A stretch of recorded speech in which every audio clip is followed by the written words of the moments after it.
You're listening to the Perth Property Show, Australia's only weekly property podcast by West Australian experts for West Australian listeners. Catch your latest episode every Monday at 7 a.m. Good morning, everyone. Welcome to the Perth Property Show. My name's Trent Fleskens, your host as always. And this week we have a very special guest in the studio, someone I've been looking to have a chat with for, I reckon, about a year and a half now. And he's finally got some time to have a conversation about his life, his progress in the property industry. But I also think, factually, the largest, most impactful, most impressive development Perth will see and has seen this century.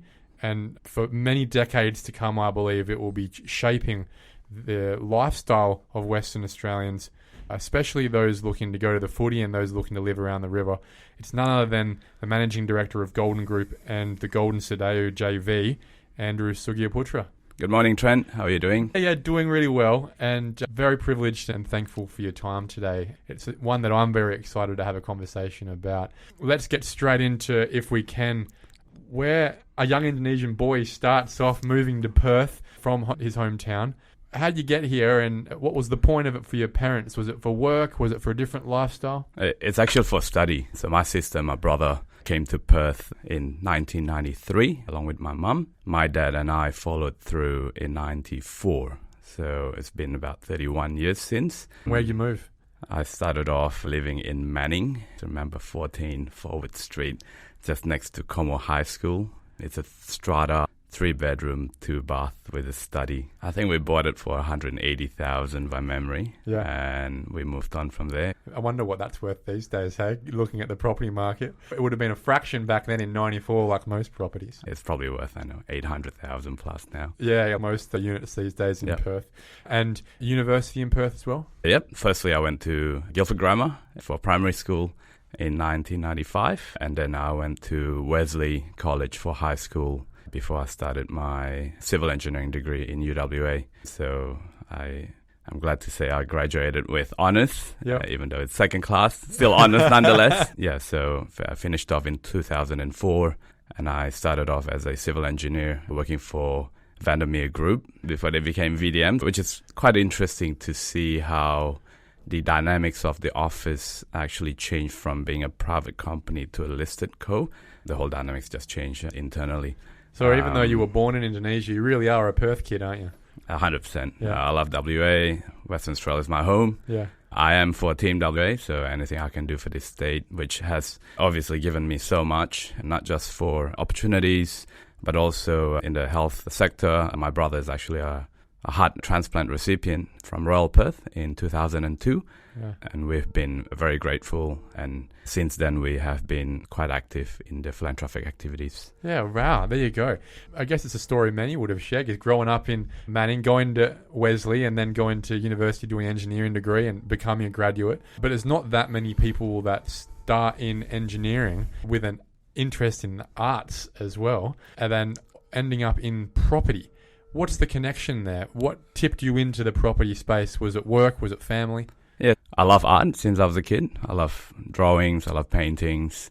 Back in high school, you needed to have one humanities subject to go to uni, and I took all the heavy fours, your chem, physics, calculus, applicable maths, I think it was, for year 12. And I took art as my humanity, and I got scaled down so much that I was still lucky to be able to get into UWA for my engineering. But I was probably the only engineer with a art sort of background to get into that degree. I love maths. Back in 97, me and my group actually came second in a competition called Mathor Quest. I don't know whether it was still... Mathor Quest. Yeah. And in year 10, 1998, my group came first. So we obviously then became the maths teacher's favorite back in Wesley. But no, look, I love maths. I've always enjoyed calculations. Took civil engineering degree. I've always known that I wanted to be an engineer since year 8. Back in 96, believe it or not. And after that, I ended up joining my family company only after 1.5 years stint as a civil engineer. So what did the company look like back when you were 1.5 years past university? Obviously very different to what Golden Group is these days. Yeah, when I joined, I believe we were probably only 6 to 7 people, including me and my parents. 2 accounts and one director that's still with me now, Stephen Tay. So he's been with us since before I joined. So he's part of the furniture, I would call it. Yeah. But we weren't that busy. Back then we had a few projects running. My parents just bought the previous Sands and McDougall building actually in Burswood when I joined. There was a project in Meadow Spring for about 100 lots, 80 of them strata and 20 green titles just in between the shopping centre and the golf course.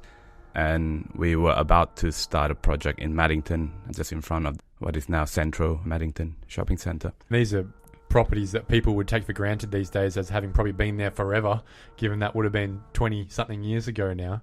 But back then, that was the land development that was going on. And by no means large projects in your scale these days, but they are still not small projects today. To be able to do a 100-lot development, I would suggest, is in the 0.1% even in property developers today. So that's quite a journey your parents had gone from themselves in moving to a new country, starting with a small triplex south of the river and then progressing their way up to 100 lots by the time you come out of university. Most mum and dad developers never get past a triplex in their life. That's quite an impressive run whilst you've got kids as well in a new country to be able to actually progress up to that point in complexity, let alone the financial outcome, to be doing projects that most would only dream of even at that stage. Yeah, no, 100%. And look, full credits goes to my parents. They work hard. I actually hardly see them when I was growing up because they would come home really late. They would still have to entertain their guests. So we started off from a triplex subdivision, I believe it was in Belmont, that my parents started off, and just grew it from there. So my parents started off with a 3-lot subdivision in Belmont, and they took full advantage of the difference in terms of how you do business in Western Australia and how do you do business in Indonesia. Explain that. Probably this is back in the wild west back then. So Pre-GFC? Oh, way before then. Pre-Asian financial crisis even. Yeah. And so, yeah, they started off by perhaps back then putting in a small holding deposit, probably $1,000. They identified a 1,500, 1,800 square meter block that you can subdivide into 3 lots. They call it 150,000, so 50,000 per block. They found a builder. At that time, a house cost 120,000, Trent, so 170,000. They'll probably sell it for 200,000 back then, and they'll sell it to, say, Indonesian. And back then, it's quite usual for you to take a larger sum of deposit, and they use that deposit then to buy the land, and then they go and borrow and finance from the banks to build the houses, and then sell off the last one and make the profits then. Well, cash flow is everything for property developers. Yep. I say often that what we do should be inherently profitable, and it's those risks along the way that you haven't been able to identify that would diminish that profit in the first place. Most of, I think, property development is not actually focusing on profit, it's focusing on mitigating risk. And cash flow is one of the major risks for most property developers, isn't it? 100%. I think cash flow and also holding power, Trent. So we always said that if you over leverage, then whoever you borrow money from are probably the only one that can really take your assets away from you. Legally, our group has always maintained a very conservative approach. In fact, up till today, we are extremely lowly geared. All of our land holdings now have no gearings, and the only financing that we undertake is just basically construction financing for each stage. Let's say $5 or $6 million, but each stage the output is about $18 to $20 million, so extremely low. And so you guys would prefer JV equity or personal equity to go into a project over bank finance? The metrics that we use as a group is actually quite interesting. We don't use IR as much because we are of the opinion that IR can be manipulated. Well, time is a heavy manipulator on something that at the end of the day, if you make $1 million now or you make it in a year and a half, it's still yours.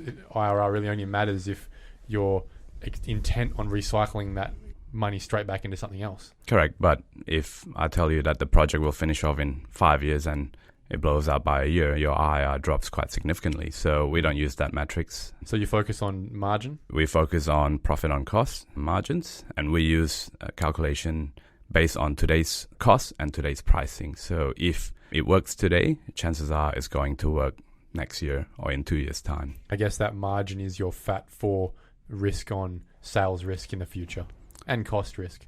Yeah, so it's mainly to mitigate cost risk. Back in the days, I think it was quite simple to manage your price escalation.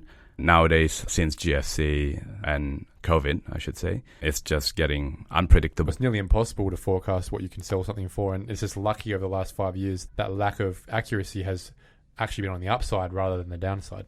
That's correct. Who would have predicted that construction costs would increase by 50, 60% in 5 years? And I suppose the previous business model for developers and builders alike are now broken because of that, because no one can basically predict that. And that's why you see a large number of builders has gone down. And it's not really their fault, but it's just the swing has been so severe that it caught a lot of people off guard.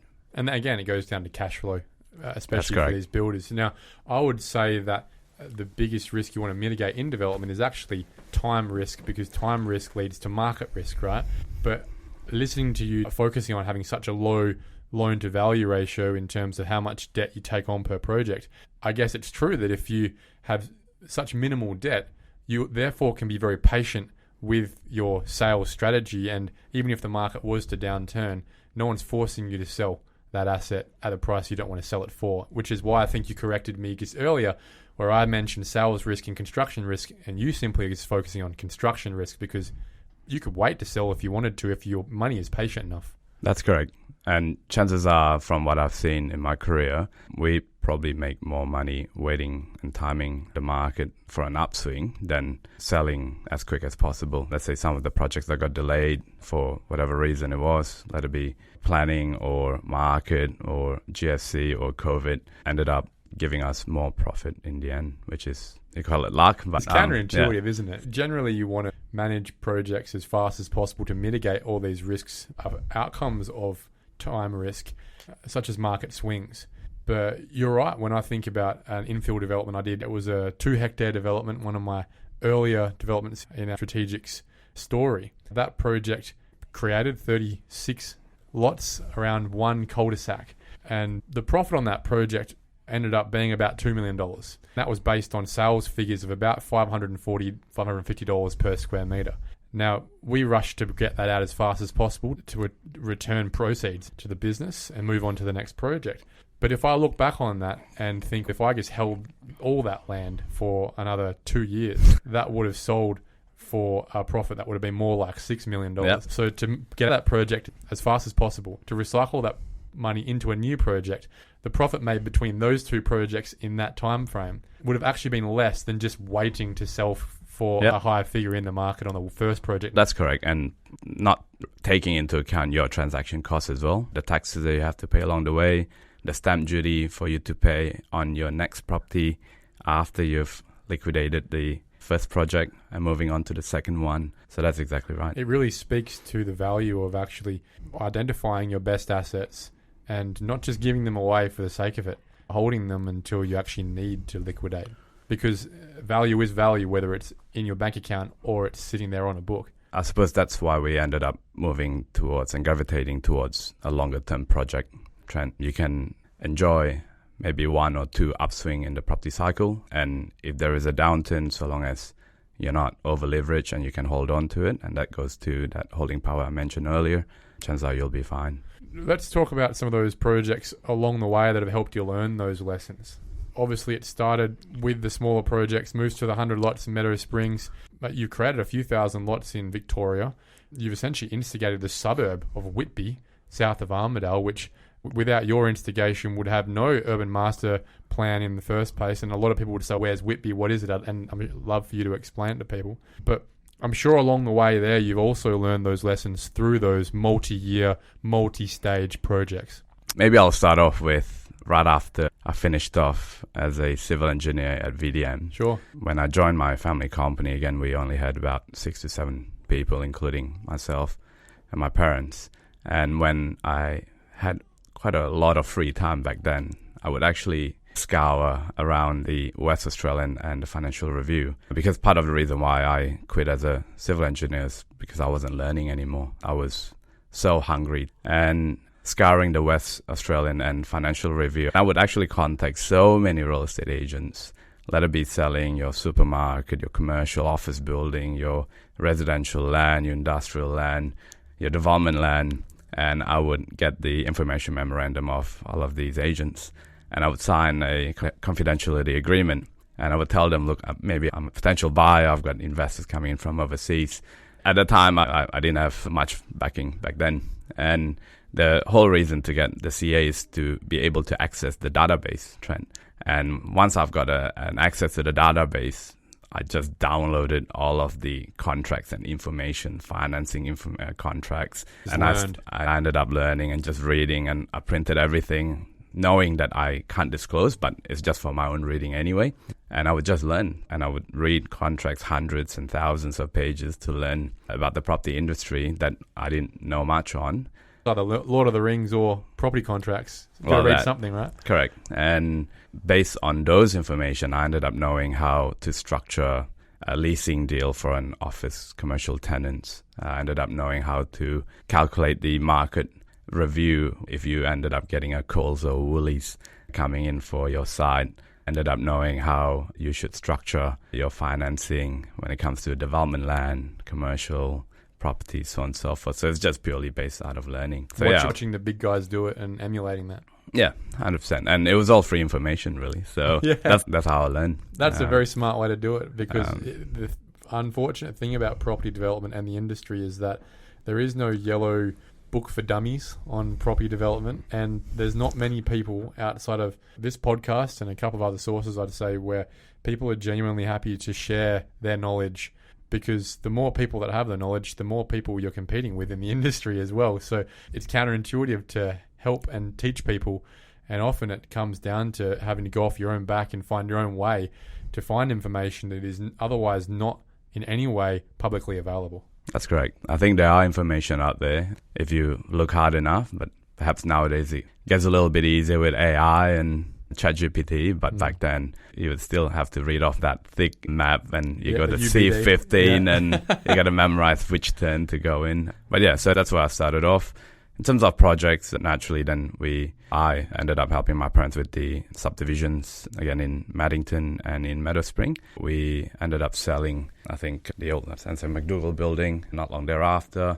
And I think the biggest break was selling a parcel of land, and we used that proceed to go into Melbourne because Perth was overheating. And this was back in 2007 when people were offering lands at 1 million per hectare in Mandurah. And in the feasibility studies, they calculated that because last year increased 15%, hence next year should increase 15%. That's your profit margin, Trent.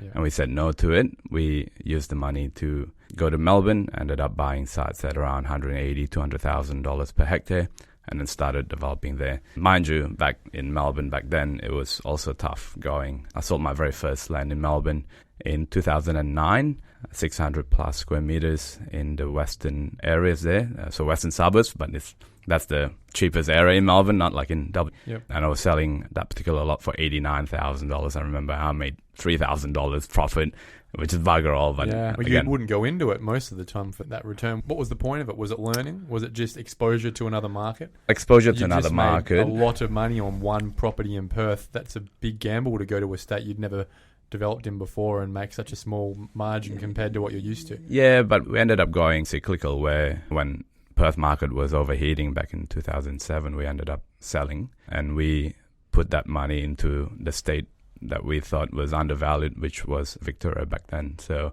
would you do it again? I have actually been looking in Victoria recently, but the numbers still looks better in WA, believe it or not. Some of those properties in that corridor we've developed are now asking around $1.2 million, $1.4 million a hectare. The profit in terms of absolute dollar terms with Perth is probably similar, but in Perth you can get land for $600,000, $700,000 a hectare. So just from a pure metrics and percentage-wise, makes more sense to deploy your money in WA, despite the increases that a lot of us have enjoyed over the last 3 or 4 years.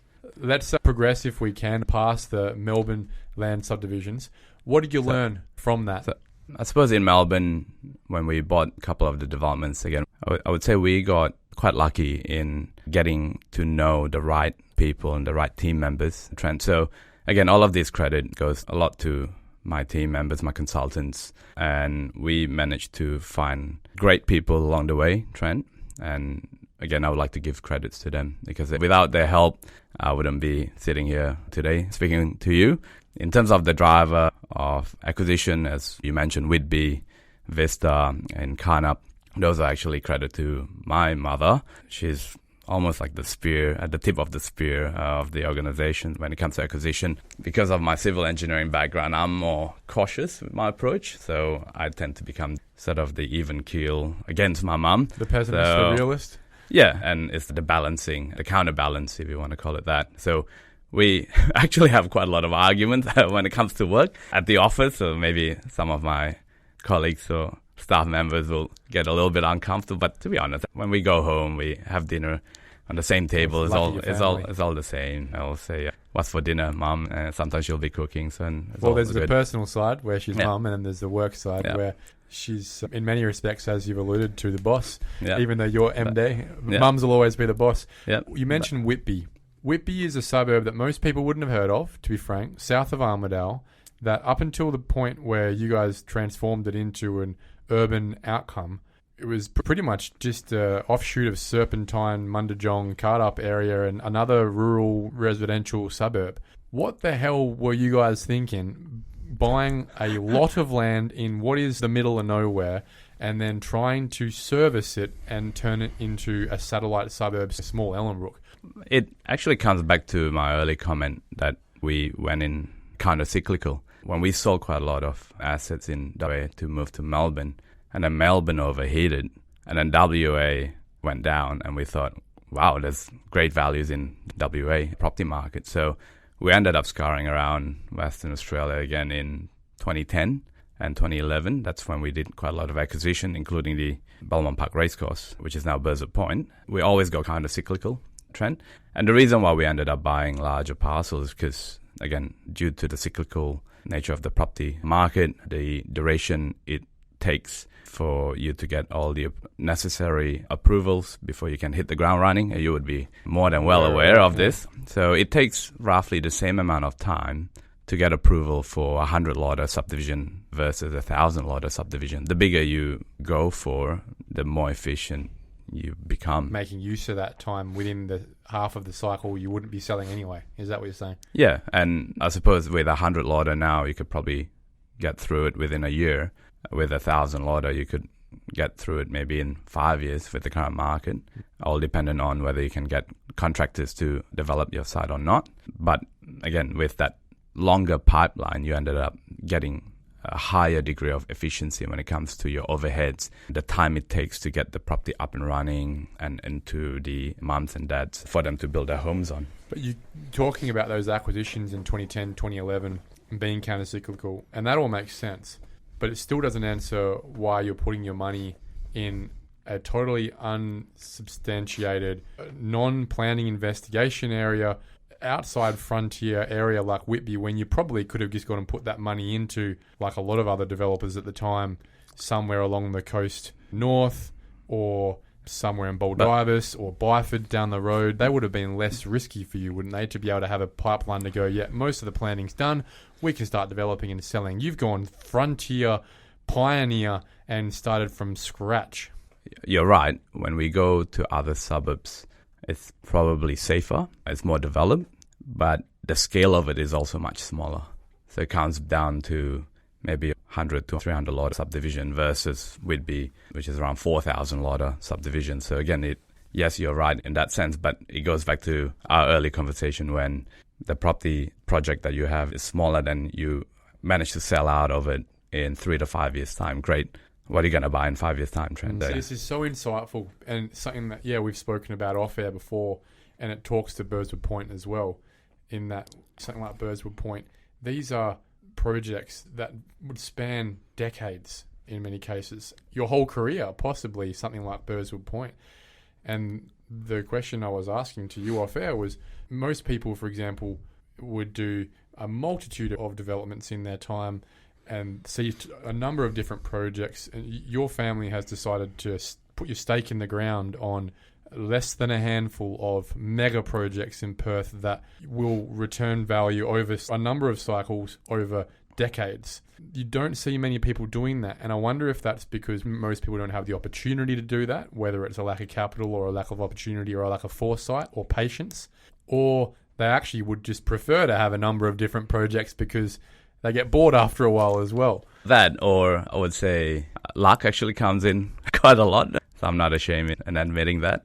Look, I'm a Catholic. I have strong faith. So you make your own luck, or for my family, we believe that it's divine. Because of our strong faith, it's divine showing us the right path, if you want to call it that. But when it comes to Burswood Point, yes, so it's a cracker of a site. It's 3.5 kilometers away from the city, 38 hectares in size. It is the last undeveloped parcels of this scale, of this beauty, with 2.5 kilometers of river frontage within 20 to 30 kilometers of the Perth CBD, only because it wasn't actually zoned to be a residential or mixed-use development. It has always been zoned as recreational use for the Belmont Park Racecourse and the thoroughbred racing. Let's segue into it, because it could be its own episode itself, to be honest, the story of you acquiring this, but we'll try and cut it down a little bit. You're in your 20s at this point in time, your late 20s, when the opportunity for the racetrack comes up.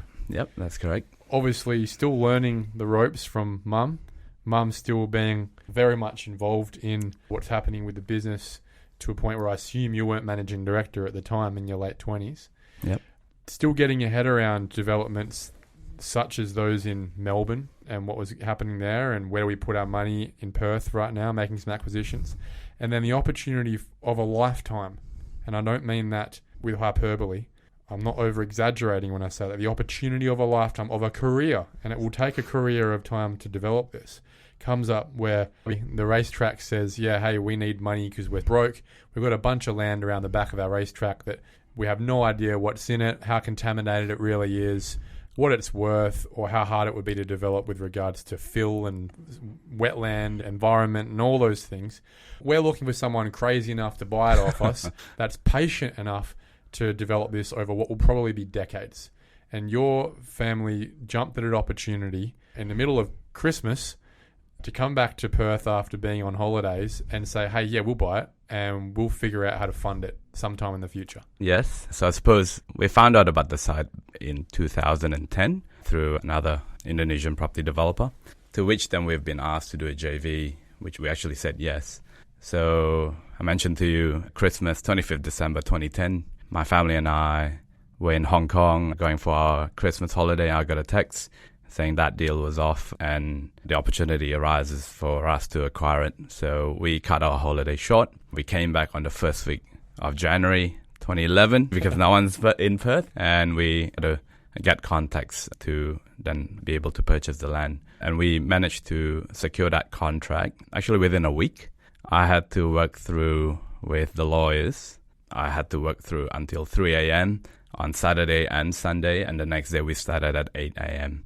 So I kid you not, we were working in the law firm's office at Central Park in the city. I would go home, I would sleep, and then it's as if you just close your eyes and you wake up again and off you go again, Trent. It's that time. Just get on with it. And that period was quite interesting when we actually heard that state government at that time was interested in putting the stadium at the Belmont Park Racecourse. And you have to rewind back. This is when Subiaco Oval was still pumping. Rockaby Road and Hay Street in Subia, still the premier destination for fine dining in WA at that time. So yeah, we managed to secure it in, I believe, February 2011 through contract, but that didn't settle until 2013 because we just had to go through quite a lot of planning approvals because the contract is still conditional upon this being rezoned and all the planning scheme amendments being done. We had to go through local structure plan, so we had to design where the density goes, how much density, how much traffic, you have to do wind studies. Yeah, so that's just a plethora amount of works before you can actually justify that the site is worth developing.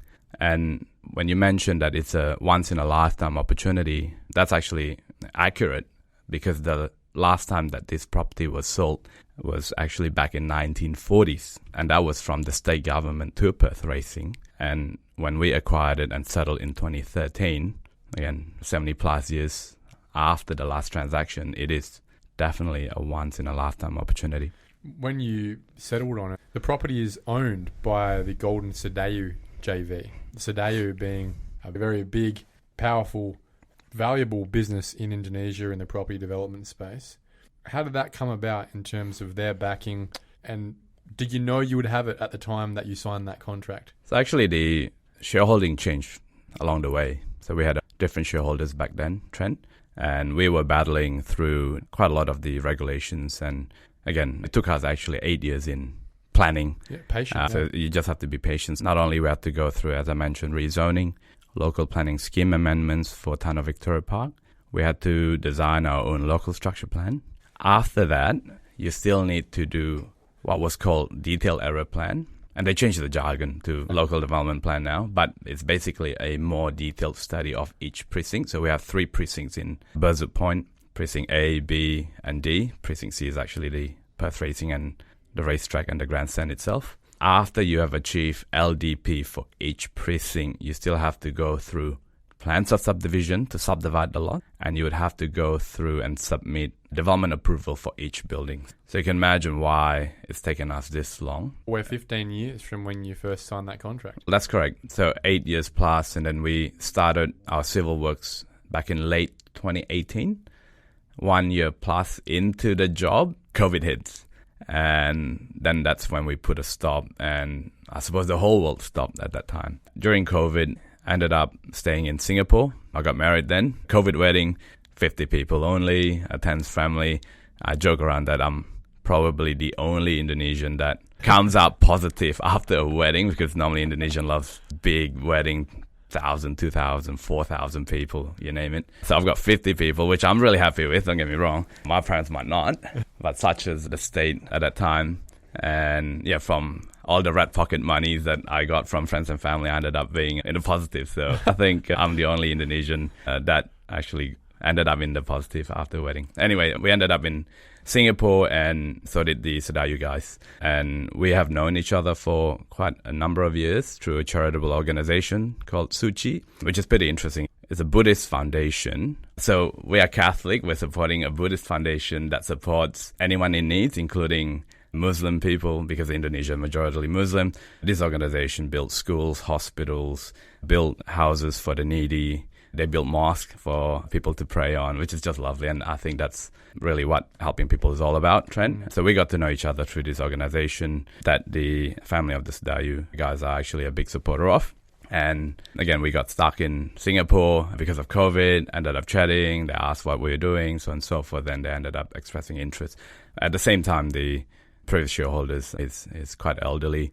And he said, look, it's probably no longer for him. He's in his 80s. So that's when we ended up doing the JV with the Sedayu guys. So for the better part of a decade, you guys were carrying the costs and the risks of this project mostly by yourselves. Sedayu is basically Agung Sedayu out of Indonesia, them being the largest property development company in the country. They have done larger scale projects than this, Trent. Which is hard to believe. Yes, it is. To give you a perspective, one of their subsidiary built 2 million square meters of buildable area. Give you context, Perth office market is 1.7 million square meters. Somewhere there. Correct me if I'm wrong. No, it sounds so they normally do large projects, townships. So when they came in, then absolutely powered everything and to where we are today. So when we think about that square meterage in the office space in Perth, and we think about what a normal apartment building looks like that we might notice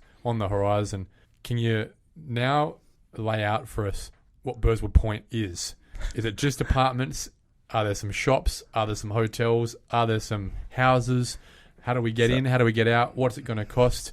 What's the size of it? Can you give us some metrics? I'll try. Yeah. So Burswood Point, land size is 38 hectares. We can develop around 200 homes and 4,300 apartments, plus 60,000 square meters of commercial office building and a 31,000 square meters of shopping center In terms of scale-wise, 31,000 square meters. Claremont Quarter is 29,000, so call it the same size as Claremont Quarter is what we can develop as a shopping centre. In terms of number of buildings, it's probably 4 times Elizabeth Quay in terms of size as a total development. I can't give you any figures of what the cost will be. It'll be in the billions. We have to seed 11 hectares of our land as a foreshore. To give you a context, Langley Park is 9 hectares, so we'll have public assets, which we initially thought the foreshore is going to be a burden for us,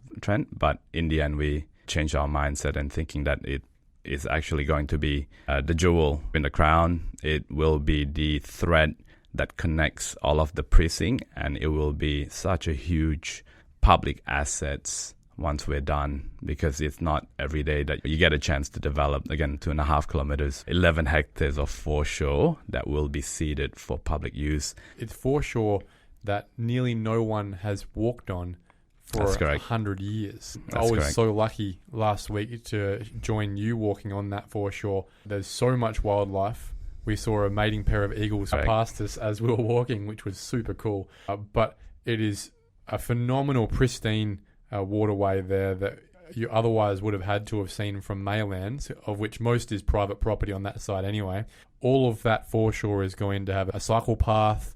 It's going to have some amenity on the northern side for a bit of an entertainment precinct close to the bridge, I guess is the best way to explain it. And you could cycle all the way around that peninsula when it's all done, right? Yep, that's correct. So definitely there's going to be a huge part of food and beverage and entertainment within the development. In fact, we've roughly designed the shopping centres and what it looks like. It might have a cinema or a bowling at the top, or both, please. Yeah, both. Right. Done. We'll have 2 jetties. One is actually approved already in the southeast corner. The other one, we are currently engaging with the state government to see if the place is viable for it to be the second stage extension of the ferry network, because I think the first stage is going ahead, which is great, from Applecross to Nedlands and then to city. Again, only because then I can take the ferry to work, thinking selfishly here. But people going to the footy would love to be able to pop in and grab a beer on that part of the peninsula as well. 100%. And we actually have a couple of plans for FMBs already that we're working on. We do want to capture that footy and stadium crowd prior to the events, only because I think they are less rowdy than after events. But we've got buyers already at Burswood Point that says that, look, it's their lifestyle, that they are in the late 50s, early 60s. They want to go and they enjoy the events at the stadium. They enjoy footy, ended up just needing to walk to watch the events, get their friends over for a couple of beers, a couple of pizzas along the way, and off you go, Trent. When we talk about this, it starts to get me excited about the changing landscape. But I guess the next question is, when will we be able to be on the foreshore as a public asset? When will we be able to buy an apartment? Is there development already happening? What can we buy right now, and what would it look like in the next few years? By the time we get to 2030, what could we see on the skyline? As we go south, you see the stadium. As you look left, you see the raceway.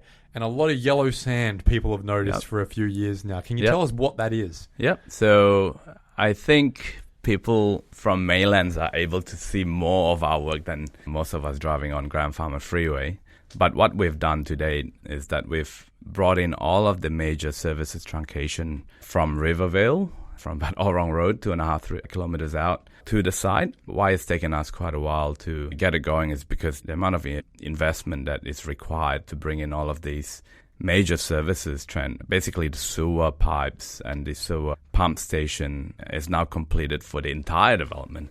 So it's for the entire, let's say, 12,000 people that will be residing in Burswood Point. Which is bigger than a lot of suburbs, by the way, 12,000 people. Actually, it will change the electoral boundary by the time we finish and may command 1 seat in the parliament. Yeah, again, we've brought in all of those major services, truncations. We've built short-span bridge ourselves. We've upgraded the Burswood interchange at Grand Farmer Freeway in conjunction with the state government. Everything that's been happening there, you guys have paid for, essentially. That's correct. The interchange is a 50-50 between us and the state government, but other than that, we've paid it all ourselves.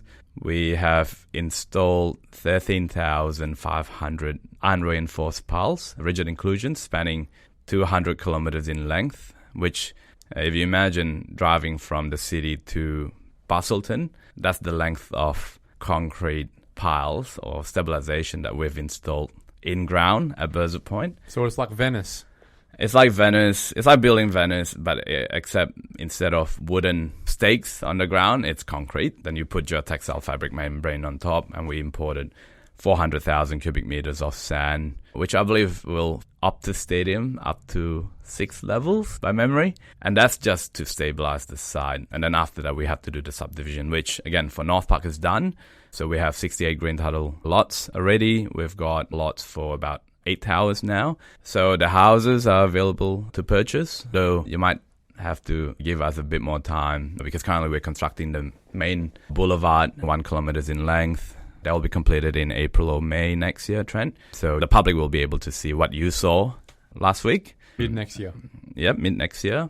And what we currently have for sale is the Summers Apartments, 2 towers, east and west, 203 units. They're available for sale. Sunset West is around 80% sold. And Sunset East, which we just launched in April 2025, is probably about 30%.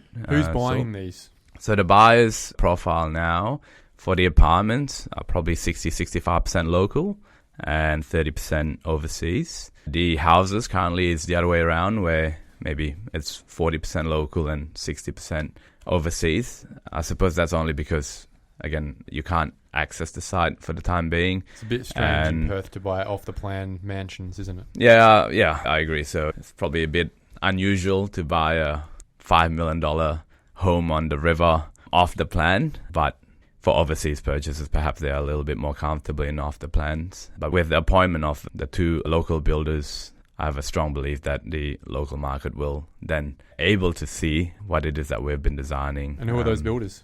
So the builders that we've got currently are Urbane. We see a lot of that in Applecross and Dalkeith as well. Yep, so they do quality homes. And we've got CU Building Group, and it's one of their CU Larks, building the garden homes. And I'm still looking for one more for the racecourse homes. So this is a bit of a call out to builders out there listening to the podcast. If you'd like to be the builder on the racecourse facing homes, yes. Andrew is still open to submissions? On our terms, yes. Yeah. But the idea is to get one builder for one topology so that then they can gain efficiencies and improve their quality as the houses gets rolled out. But yeah, what's available now, the houses are actually all available now, and the apartments are available for sale. So come and visit the sales office at 1 Saintly entrance. Now, one of the people developing apartments in Western Australia right now, who's the builder? We ourselves, our own building company. So self-fulfilling their own apartments. That's correct. We know that Willing's doing it. We know Edge is doing it. Far East as well. Is there a shared reason? Do we just not have enough builders? Do not trust them? Is it not profitable enough as a developer to give someone else the margin? I would have otherwise thought you'd rather not have to if you could. I suppose it goes back to earlier comment on rising costs, and since COVID and people just can't predict what the cost will be. I think by going to a third-party builder, they themselves will have to assess what type of risk profile that they'll have to undertake for the next 2-3 years. And sometimes some of those metrics just doesn't make it viable. They're building in too much fat. Perhaps. But at the same time, they themselves probably don't know whether that fat's going to get eroded over the years. I'm trying to be fair to them as well here. Oh, and it's a necessary thing, right? I see standard builders right now who pre-COVID would have been working for just over 10%, just trying to get work. Now, they're not scared of trying to get work. They're scared of going broke with the work. So you see builders at 35% now, and it's the end user who has to pay for that at the end of the day. So as a self-fulfiller, you're actually making the outcome cheaper for the end user. That's correct. So we got very fortunate to be able to set up our own team. The team that we actually delivered the Ritz-Carlton Hotel, the towers in Elizabeth Quay, and they're finishing a couple of buildings now. I got to know a couple of the guys actually when we did 32 St. George's Terrace with ProBuild. And yeah, so they're now working for us. And so it's a highly capable team, proven team, local team, and we are finishing our piling package this week. So for Somerset, That's 177 piles, which we appointed Keller as the subcontractor. So they're finishing this week, I believe. And when can I stand on the rooftop? Completion for Somerset is scheduled for Q4 2027. So that's for the 2 towers. We're going with the 2 in 1 construction cycle. 25 levels, 17 levels. We are now actually drawing our Tower 3 and Tower 4 apartment towers with a view of drawing Tower 5 and 6 probably in the new year. So what you're doing really is working backwards from the furthest away part of the development around the bend of the river to eventually get back towards the freeway. That's correct. So that's actually a very tough decision for the group to make, but a very important one. So we started off with the top and the most private part of Burswood Point and working our way counterclockwise. Now, the reason why we're doing this is so that once those sections are done, then the construction cycle will not really be at your doorstep. Yeah. So by the time you come in to your home, you've got your own space to enjoy, a tranquil space. You don't have trucks driving past you every day for the next 20 years. If we do it the other way around, that will be the case. So we consciously make the decision to develop the northern part first. And we will then have a separate construction road for the construction vehicle for the next phase, separating them from the residents and the public road. So that way we increase the level of enjoyment for our residents. And 2, we increase significantly the level of safety. The interface between heavy construction vehicle and residence vehicle will be absolutely minimized. And I think the question most people want to know is, when will all of this be finished? It's a multi-stage development, right? I reckon probably at a very minimum it's 15 years before we will finish. But look, our group is coming out with quite a lot of financial strength in here, Trent. We're putting a lot of money and investment into the project. And as I mentioned, as of today, we don't have any debt on the project. We're coming out with a lot of strength. By the time we finish off the boulevard in April, May next year, we'll have 23 sites for 23 towers. Yeah, we can deliver. We've got our own construction team. It just comes down to demand. How many people at certain times in the next couple of decades want to live there? I think demand will be there. You look at the number of properties that are currently for sale in the market. So we are quite unique in the sense that we're not reliant on pre-sales. I don't think a lot of people know that. So we are not reliant on selling the building 50-60% and then get construction financing, which takes forever. And then by the time you're done with that, then your construction costs and your feasibility numbers might change. Well, it's the risk that most apartment developers have to go through. It's also the risk that has sent many apartment developers broke. So that's correct. So we are now flipping the business model on its head, where our pace now will be governed by our construction team's ability in deliver the towers, Trent. So we're already mapped out. I think you asked previously what will happen, what will we see in 2030. I think you'll see about 6 towers at the minimum. That's what we're aiming for. And we'll have a level of amenities in there already, a couple of F&Bs, restaurants, bars, and I would want to put in a smaller sort of a good grocer, 1,200 square meters for people and residents to buy your meat, milk, eggs, and bread. That's so important. I think when you're 100%. Essentially creating a suburb, you also need to bring a lot of that amenity early too, which is tough because it's not often the stuff that is going to bring the profit early, but it creates the amenity, the outcome that people are looking for to move in the first place. And that's probably one of the criticisms I have of the current Burswood apartment developments.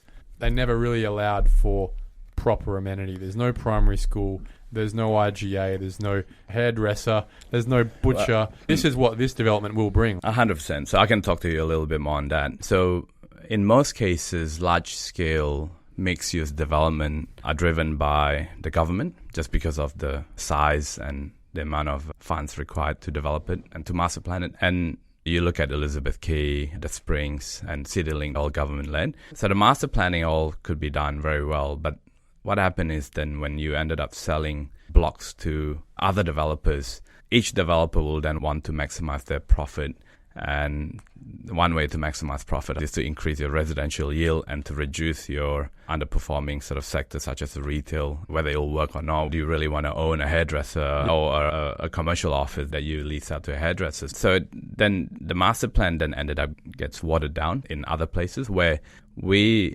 strategically between the shareholders, we have already agreed that we will hold on to all of the income producing assets within Burswood Point so that we can curate the offerings that we will have within the development itself. So that way, it probably won't make us much money, but it's like building a golf course and then you don't really make money on the golf course, you make money on selling the land around it, so to speak. So that is the strategy that we'll be employing. So we'll curate the amenities. It's also highly necessary because you're asking people to move into an area where they don't have any friends currently, there's no family currently, there's no other reason pulling them there. And so you have to create that yourself. Yes, there's nothing there for now. However, you've got this fantastic foreshore that you can basically just go and walk, and that will connect you right to the train station by the time we're done with that access path, Trent. You do have some level of amenities around East Perth, Mount Lawley is not that far off, and Victoria Park, the Albany Highway strip, the retail strip there is just busy and pumping. Yeah, so I can't really find parking there, right? That's less than 10 minutes from us. But within the site itself, again, I mentioned to you that the more we develop the site, then the more value we're going to bring into our site, our next development phase, and also our residents. Because let's say Paul, I think we mentioned, has done really well at One Subi, fantastic job done by him and his team. But that would bring in and lifted the values of Subiaco around.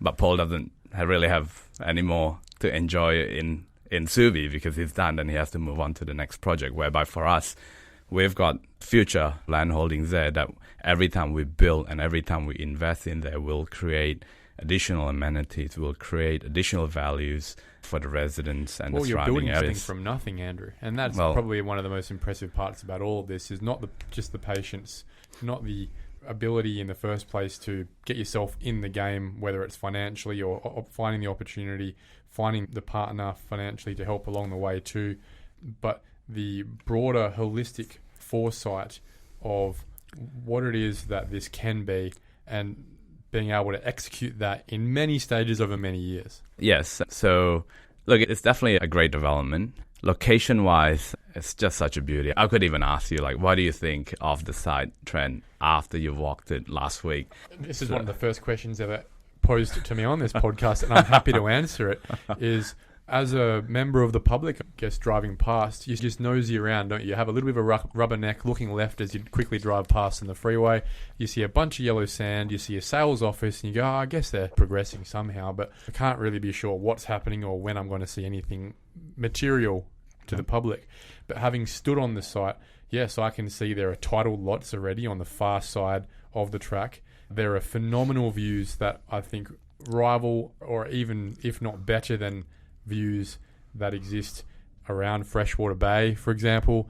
Something different that less than 100 people, I reckon, in Perth would have experienced in the last century. And there's a beautiful outlook to the city as well that most people wouldn't have been able to enjoy. Some from the Rivervale apartments, a kilometre or so back. But this is next level where you're on this peninsula where not only do you have the river hugging you, but you've got beautiful views of the sunset behind the city, which is so rare in Perth. Normally, you're either looking one way or the other. And the racetrack, looking lush, as always. The stadium, Madagar Bridge being lit up at night with its colours. And you mentioned Freshwater Bays. I would like to add at probably half the price of those areas, Trent. That's right. So you're paying $10-15 million for that view. Yep. So, and we mentioned last week as well, find me a riverfront homes newly built at 5 million or under in Perth. It's just very hard to come by. And not only that, then you would have to contend with the ever escalating construction costs. So we're here selling our products. We have green title lots. We can lock in the price. We can lock in the time. We can guarantee some of those completion date. And only because we are large enough to undertake a lot of these risks and bumps along the road. So why wouldn't you want to come in here? Andrew, I just want to tip my hat to you, mate, as, in my opinion, someone who is clearly understated, very private, and has kept the headlights down for a very long time, most people in Western Australia wouldn't have a clue who you are, to be frank. Most people know who Paul Blackburn is. Most people know Finbar. They know some of the bigger development businesses. You've done a very good job of staying very private, but people are going to know maybe not who you are. They will know what you have achieved for this state by the time your career is finished, because they will see a suburb having been built and developed by a fella and his mum, essentially, and the team around him. I know you're about to say, very humbly, that people in my position can only look at in wonderment. And I know you're uncomfortable hearing this, but congratulations on how far you've gotten. Thank you. I'm so excited to see what you're going to achieve over the course of our career, which is how long this will take to develop. No, thank you for that. And yes, I am actually very private. I feel as if like I'm a extrovert introvert, if that makes sense. You're a fun guy to hang out with, but also someone that nearly no one would know who you are. You don't have a profile in the same way that others do. No, and I suppose that's perhaps by design. But you mentioned in terms of the team, look, again, I just want to give credits to my teams and people that we have met along the way that have helped us tremendously along the way. Wouldn't be here without their help. I've got a fantastic team, a solid team. We are 51 strong now, Trent.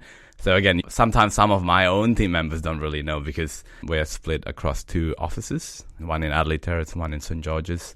So it's only at very understated offices as well. A Christmas gathering or whatnot that everyone gets to see each other.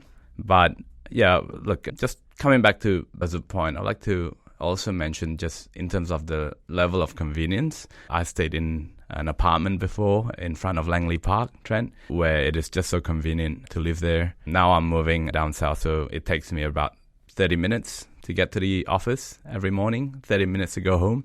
So that's 1 hour difference, 1 hour of my time daily for 5 days a week that I lost just sitting in the car and the traffic, right? So that's 5 hours I've lost. So imagine if you live, let's say, in Willerton, or you live up in anywhere up in the western suburbs, City Beach and whatnot, western suburbs, then it takes you half an hour, 35 minutes to get to the city. So in comparison, if you stay with us, this is my sales pitch. Go for it, mate. And if you stay at Burswood Point, then it'll probably take you 5 to 10 minutes to go to the city, really, depending on which part of the city you access.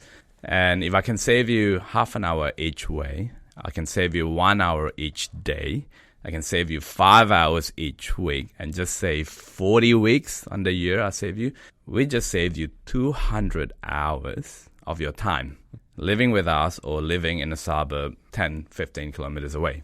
Now, how much is that time worth? No one has ever talked about it because no one can really value time. It's the most important commodity that you and I have, that everyone have.